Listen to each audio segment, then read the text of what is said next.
Assalamualaikum warahmatullahi wabarakatuh. Welcome back to my channel. Tentunya Dokter Gigi Wawan Sumantri hari ini ingin bikinkan video terbaru lagi buat kalian semua. Ya, masih berkaitan dengan video sebelumnya ya. Video tentang bleaching gigi, yaitu salah satu perawatan estetik gigi setelah saya bahas tentang behel gigi. Hari ini banyak pertanyaan tentang bleaching gigi. Itu tahan berapa lama sih dok? Bleaching gigi bisa buat gigi putih permanen. Bleaching gigi bisa memutihkan gigi lebih dari gigi biasanya. Lebih putih, lebih cemerlang. Nah, itu semua saya bahas di sini. Ya, sebelum saya lanjutkan untuk ke pembahasannya, yang baru datang silakan subscribe video ini. Jangan lupa nyalakan tombol loncengnya. Lalu persiapkan untuk pertanyaan-pertanyaan yang kalian sudah pikirkan dimasukkan ke dalam kolom komentar. Oke, kita langsung saja menunggu kalian untuk mensubscribe-nya. Terima kasih.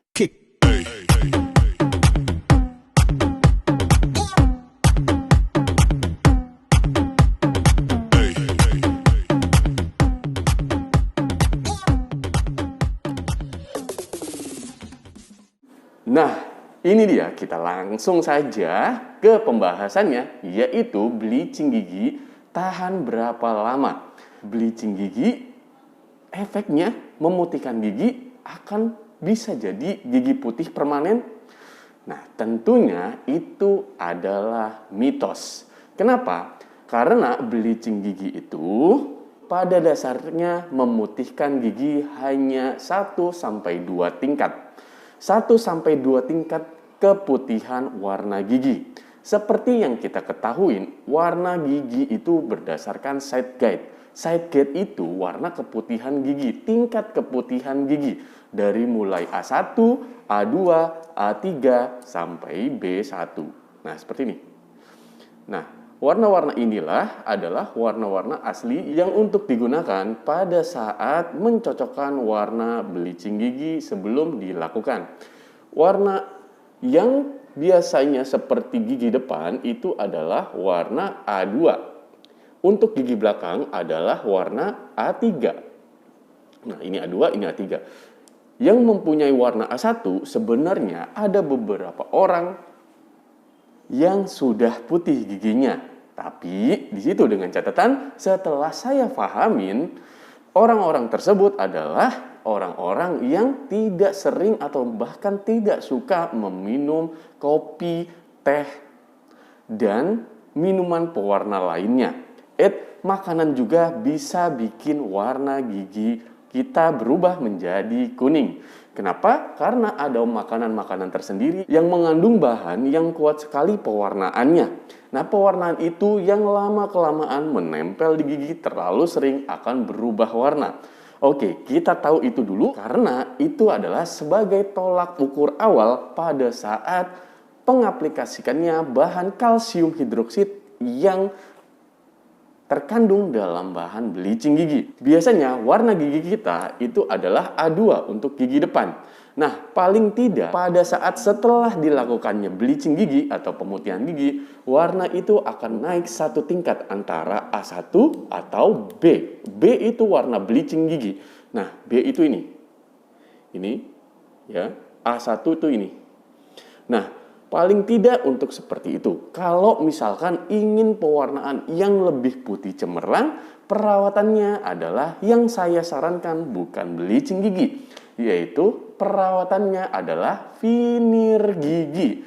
Veneer gigi bisa dilakukan langsung, direct atau indirect. Nah, langsung itu dokter giginya melakukan pada gigi pasiennya langsung. Kalau indirect, dokter gigi akan mencetak dulu dan setelah itu akan dimasukkan ke lab setelah jadi dipasangkan ke pasiennya.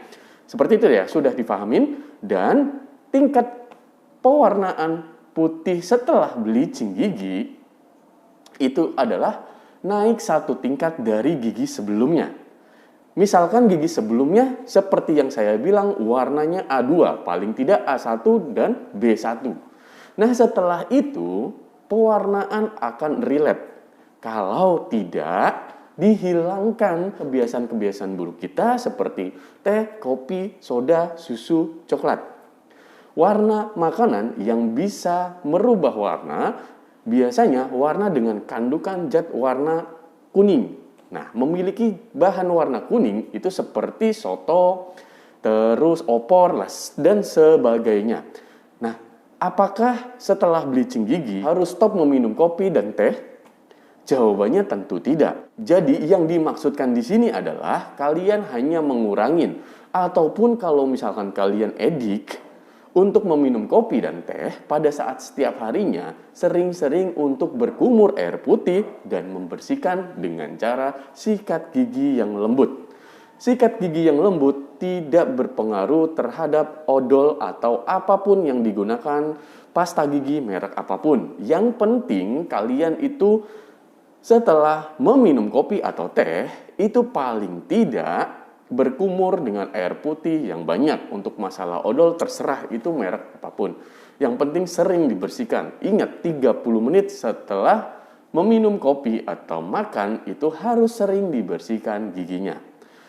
Nah, sering dibersihkan giginya takut linu dan takut tipis. Tentu saja akan terjadi seperti itu, tapi dengan catatan sikat gigi kalian itu terlalu keras. Nah, di sini yang saya maksudkan sikat giginya pelan-pelan saja. Seperti yang video sebelumnya saya jelaskan, bahwasanya sikat gigi itu hanya tindakan untuk menghilangkan sisa makanan yang menempel saja. Bukan dimaksudkan untuk menghilangkan karang gigi. Nah, dari situ kita ketahuin kita akan melakukan sikat giginya pelan-pelan. Untuk bagian depan, atas bawah, dan kanan kiri itu memutar. Oke, di sini sudah tahu jawabannya ya, bahwa bleaching gigi itu tidak menghasilkan hasil yang cukup permanen. Bleaching gigi itu tidak bisa memutihkan gigi lebih dari warna aslinya. Lebih dari warna aslinya. Warna aslinya dasar A2 paling tidak itu naik satu tingkat menjadi A1 atau warna bleaching 1. Oke, kesimpulannya kalau misalkan kalian ingin putih banget giginya, berarti perawatan veneer. Dan untuk masalah setelah bleaching, warna menjadi putih satu tingkat atau 2 tingkat, itu akan relapse setelah 2 tahun. Catatannya 2 tahun itu mungkin paling lama. Bisa jadi lebih cepat. Tentunya kalau misalkan kalian tetap melakukan kebiasaan-kebiasaan setiap harinya, masih sering untuk meminum kopi dan teh, apalagi kalian masih sering merokok, itu akan cepat relapse atau warnanya kembali seperti asalnya.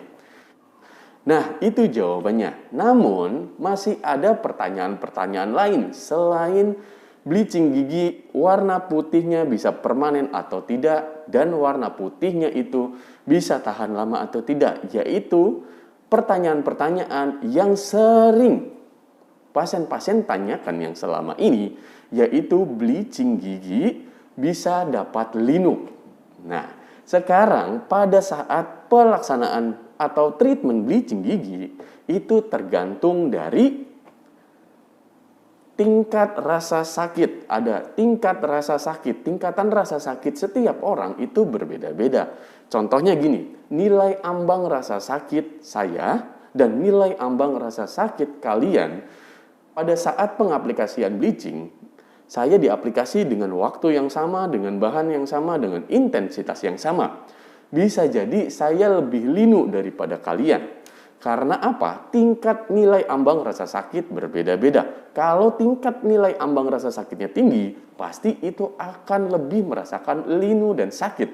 Paham ya sampai sini? Jadi tidak harus linu. Karena lapisan yang dilapisin di atas permukaan bleaching gigi itu tidak dapat merusak lapisan enamel gigi kita.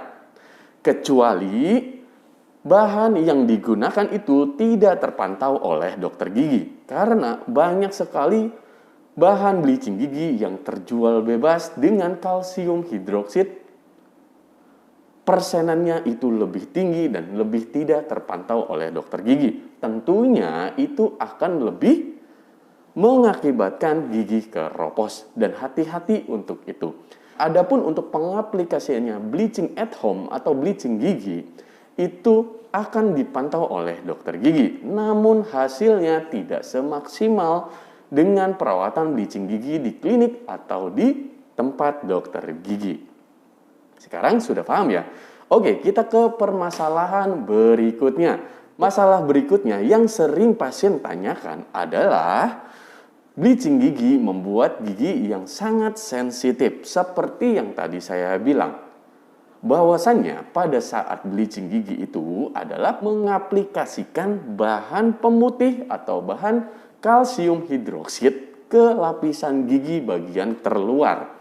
Ke lapisan gigi bagian terluar itu bisa mengakibatkan sangat sensitif. Memang betul. Tapi kalau misalkan kalian tidak paham adanya leher gigi yang terbuka, adanya karies gigi yang terbuka.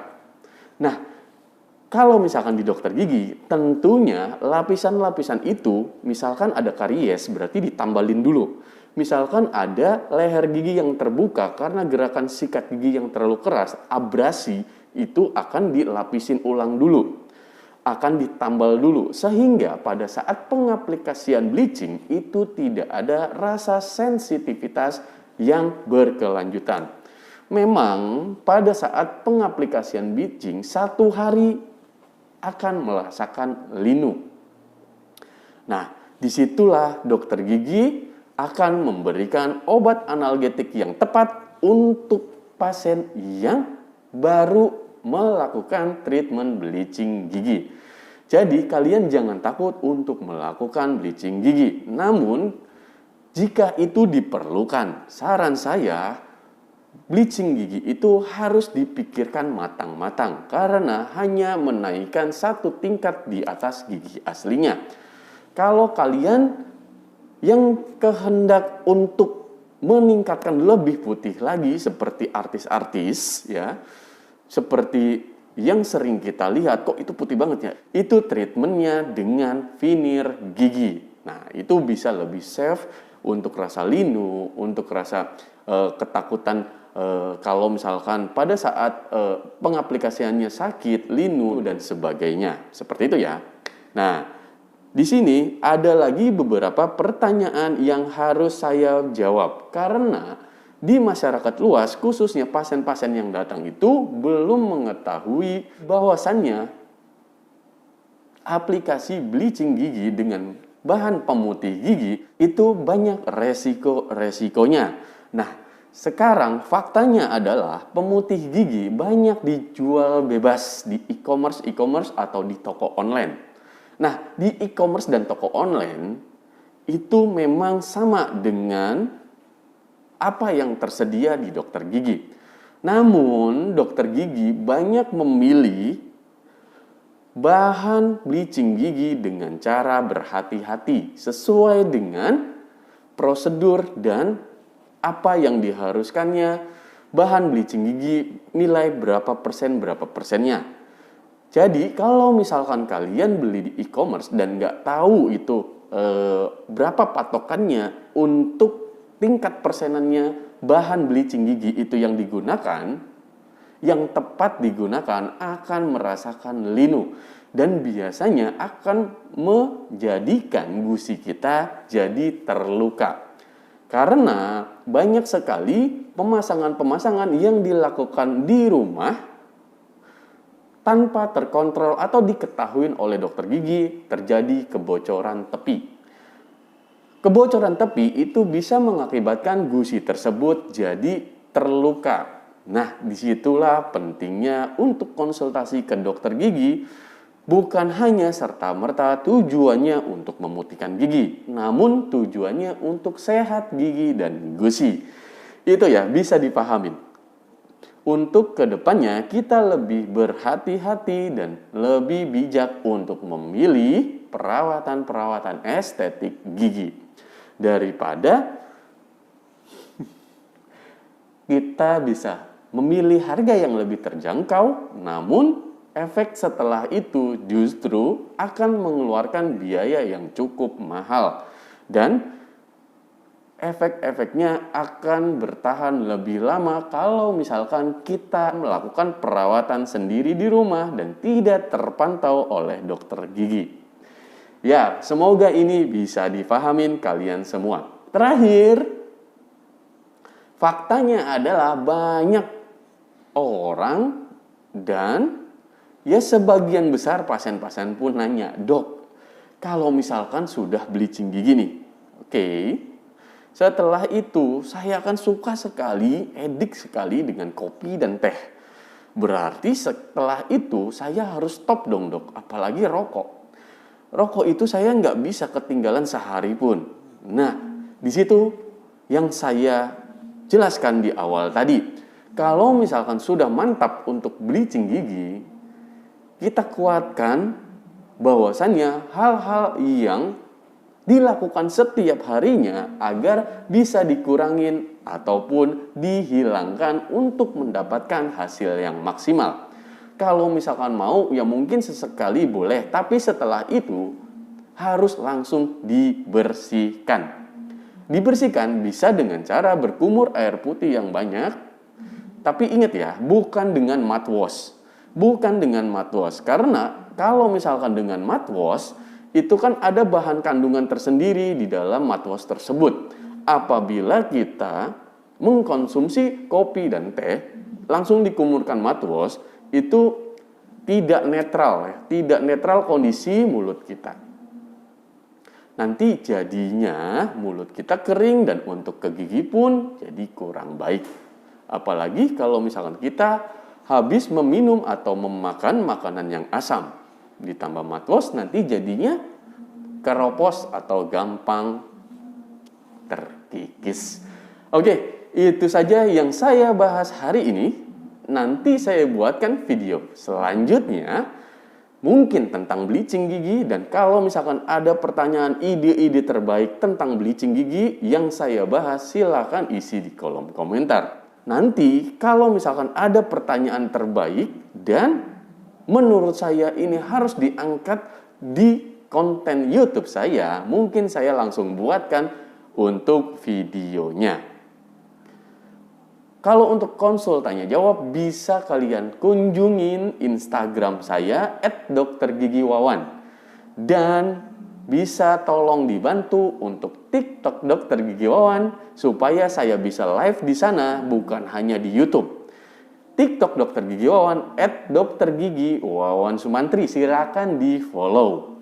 Karena banyak sekali permintaan dari pasien untuk live di TikTok. Jadi saya harus menyesuaikan untuk request subscriber terbaik saya seperti kalian ini. Oke, jangan ragu lagi, yang belum subscribe silahkan subscribe di channel saya. Saya akan lebih bersemangat lagi untuk membuatkan konten terbaru untuk kalian semua, pastinya bermanfaat bagi kita semua. Ya, sampai di sini dulu Dokter Gigi Wawan pamit undur diri, sampai jumpa di video selanjutnya. Akhir kata, salam sehat, gigi kuat. Terima kasih banyak.